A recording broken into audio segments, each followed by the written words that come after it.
Hey friends, welcome to another Wolverine video. This is just going to be a quick one to let everybody know that I'm doing fine. I've just been really busy and I haven't had the opportunity or the will to make another video recently. So this is just me letting you know. Thank you so much for those of you who know me personally and have checked on me. I'm doing just fine.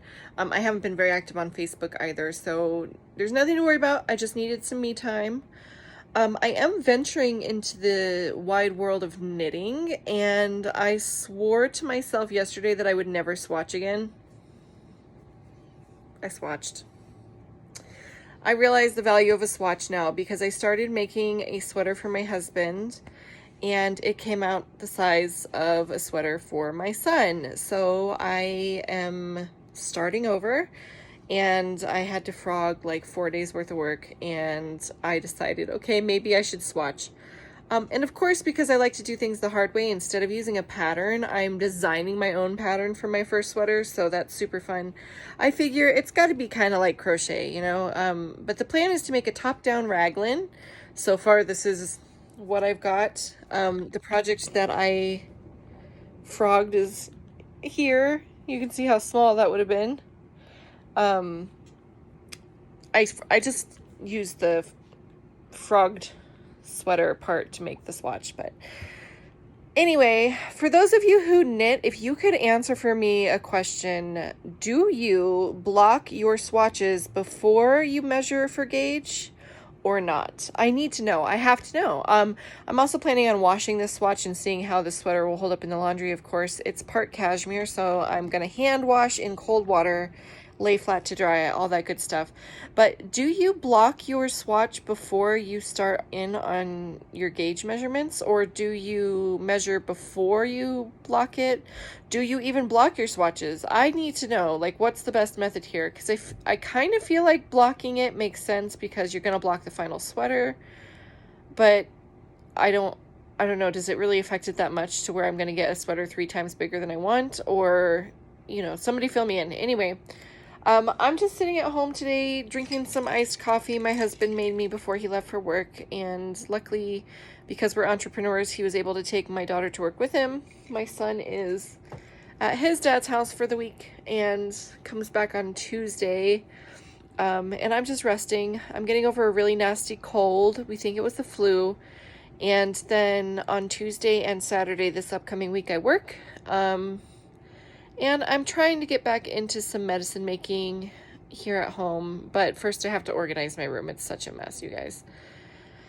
I'm getting really frustrated because there's been the past couple of mornings where I wake up and I feel really good, and then about an hour or two later, I just hit a wall and the fatigue kicks in and it kicks my butt. So I'm not really sure how to mitigate that. If you guys have any suggestions, I'm open to them.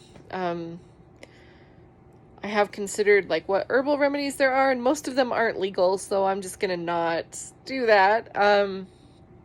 But yeah, I don't know if you can tell how swollen my face is. Inflammation has been a really big deal for me the past couple of days, especially with all the rain we've been getting here in Colorado. So I'm puffy. I weigh more than I normally do because I'm holding on to water. I can't even wear my wedding ring right now, so that sucks.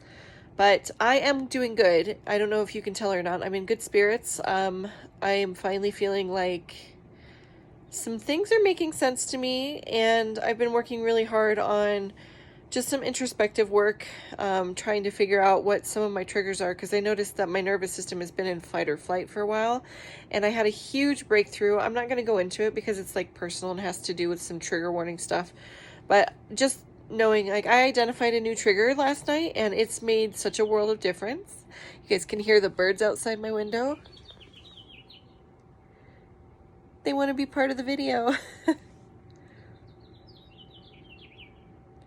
So I'm not really stuck in bed today. I'm choosing to be in bed because I know on Tuesday and Saturday I'm going to be busy. I'm going to work 2 8-hour shifts, which doesn't sound like much to a normal person, but to somebody with a chronic illness and in a wheelchair, it does take its toll. So yeah, just resting today and knitting and watching some good stuff. Excuse me. So you guys know, I started out as a crocheter and I thought that I would never be able to knit. And so I wanted to make a couple of recommendations for those of you who think that maybe you'll never be able to knit too, because I remember how intimidated I was and feeling like there's no way I could ever. Well, now I do knit, and I can tell you that it's not as hard as I thought it would be. I'm not getting paid to make any of these recommendations. These are just the things that have helped me. So there is a guy here on YouTube named Norman who's absolutely lovely, and his page is Nimble Needles. If you go over there, he has a full course from like very beginning, how to tie slip knot, up into advanced knitting techniques. And he's the one who's basically taught me how to knit. And then when I get stuck on something, I have this really great resource book. It is the Vogue Knitting, the Ultimate Knitting Book, revised edition. And I got this at the library store for $2, you guys. $2. Insane, right? I know. I looked it up. It's a lot. We'll just say it's a lot more than $2. On the back, it has $39.95 listed as the price, and I think I've seen it for more than that even. But I will say that I would pay every penny of that, because this amazing book has not only taught me different cast on techniques, like I learned the Turkish cast on and the provisional cast on. It's also taught me different bind offs, different stitches, what to do to fix a drop stitch, like all of those basic things. Like some of them I learned from Norman on Nimble Needles, and then the rest of it I've learned from Vogue Knitting. And they have a worksheet in here, like a design worksheet for sweaters. They have an entire section on designing. Like, it's a really cool book. I'll make a video of it when I'll set something up so that I can make a video of it without it being all shaky. So anyway, if you're going to buy one book on knitting, this is the one I would recommend. Granted, I don't have that much experience with some of the other knitting books, but just for an all-around, well-rounded resource for any level knitter, the Vogue Knitting book is where it's at. I love this book. I'm obsessed. I have like little bookmarks in here because I'm constantly referencing it.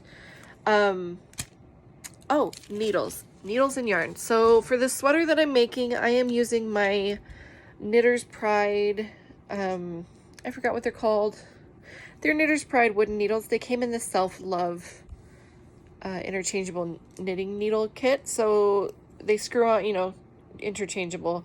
They have, I think, 10 different size needles. And then the yarn I'm using is Cashmere Gold by Madame Tricoat. This was gifted to me. I try to make an effort not to ever buy yarns that were produced in Turkey. I will definitely fill you in if I know you personally and you're interested in hearing about it. I'm not going to get political on my page, but I do avoid buying yarns from Turkey. So to my Armenian friends, please know that I don't give any money to Turkey. This was gifted. I'm also just not wasteful. So anyway, that is about it for me today. I'm just going to get back into knitting my sweater. I miss you guys. I wish that I had the energy and the time and the inclination to make more videos. It's just really difficult because I don't have a video spot set up. And so it's either I'm making them in my bed like this and the lighting isn't always that great, or I have to set everything up to do a video and then tear it down when I'm done. So I'm working on figuring out where I can have my little video corner to just have it be the only purpose for that spot is to make videos. So it's a process. I appreciate your guys' patience with me. I love you all so much. I thank you for being here. I'm going to pop off now and go knit and watch who knows what on the internet. I hope that you guys have a wonderful day and know that you're all precious, beloved, sacred beings. And I'm so happy you exist in my world. I absolutely cherish every one of you, and I hope you drink water and take care of yourselves today, okay? I'll see you in the next one. Love you. Bye.